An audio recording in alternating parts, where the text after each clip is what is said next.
શિક્ષણ મંત્રીના વિસ્તારમાં આવેલી સરકારી શાળામાં આપ ગુજરાતના મહામંત્રી શ્રી રાકેશ શિરપરાની આગેવાનીમાં તમામ કોર્પોરેટરોએ સફાઈ અભિયાન હાથ ધરીને રચનાત્મક વિરોધ કર્યો હતો। આ તબક્કે પ્રદેશ મહામંત્રી રાકેશ શિરપરાએ જણાવ્યું હતું કે રાષ્ટ્રપિતા પૂજ્ય મહાત્મા ગાંધી બાપુની જન્મ જયંતિ સમયે સ્વચ્છ ભારત મિશનને 10 વર્ષ પૂર્ણ થયા છે। આ યોજનામાં અબજો રૂપિયા વપરાય છે। આમ છતાં ગુજરાતની સરકારી શાળાઓમાં શાળા સફાઈ માટે પૂરતી ગ્રાન્ટ આપવામાં આવતી નથી। શિક્ષણ મંત્રીના પોતાના શહેર અને વિસ્તારમાં શાળાઓને સાફ સફાઈ માટે માત્ર 2 થી 4 હજાર રૂપિયાની ગ્રાન્ટ દર મહિને આપવામાં આવે છે। આને કારણે બાળકોએ ગંદી જગ્યામાં ભણવું પડે છે અને મધ્યાહન ભોજન લેવું પડે છે।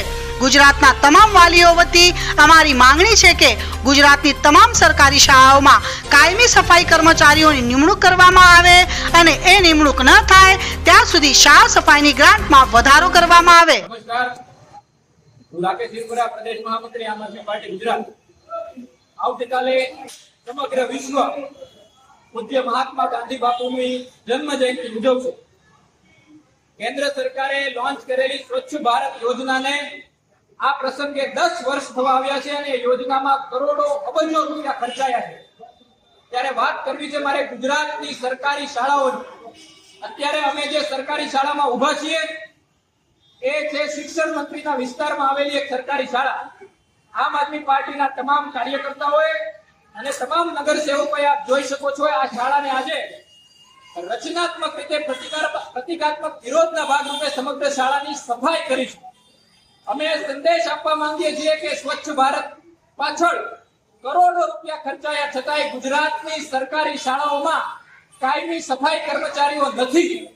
અમારી માંગણી છે કે કાયમી સફાઈ કર્મચારીઓની ગુજરાતની તમામ સરકારી શાળાઓમાં નિમણૂક કરવામાં આવે અને જ્યાં સુધી આ નિમણૂક ન થાય ત્યાં સુધી સરકારી શાળાઓને સાફ સફાઈ માટે જે ગ્રાન્ટ આપવામાં આવે છે એમાં વધારો કરવામાં આવે।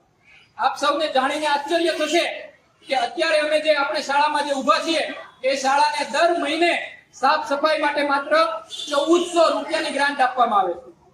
ગુજરાતની અલગ અલગ સરકારી શાળાઓમાં 2 થી 4 હજાર રૂપિયા સુધીની દર મહિને ગ્રાન્ટ આપવામાં આવે છે।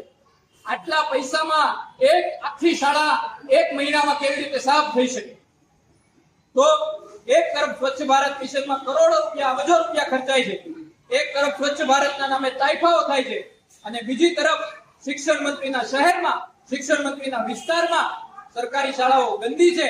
એ સરકારી શાળાઓને સાફ સફાઈ માટે પૂરતી ગ્રાન્ટ નથી મળતી। તો આજે અમારી માંગણી છે, આમ આદમી પાર્ટી ગુજરાત સમગ્ર ગુજરાતમાં આ મુદ્દે શિક્ષણ મંત્રીનો વિરોધ કરશે, રચનાત્મક વિરોધ। અમે સાફ સફાઈ કરી અને સૌપ્રથમ પહેલા અમારું નૈતિકતા સાબિત કરીશું, રચનાત્મક વિરોધ કરીશું અને સાથે સાથે અમારી માંગણી છે કે ગુજરાતની તમામ સરકારી શાળાઓને સફાઈ કર્મચારી આપવામાં આવે અને ત્યાં સુધી એને જે ગ્રાન્ટ આપવામાં આવે છે એમાં વધારો કરવામાં આવે। આભાર। જય હિન્દ, જય જય ગરવી। અભય થઈને નિષ્પક્ષતાથી નિરપેક્ષ રીતે વાસ્તવિકતાનો અરીસો રૂપી સચોટ માહિતી લાવતો સત્યની સાથે અભય ટાઈમ્સ।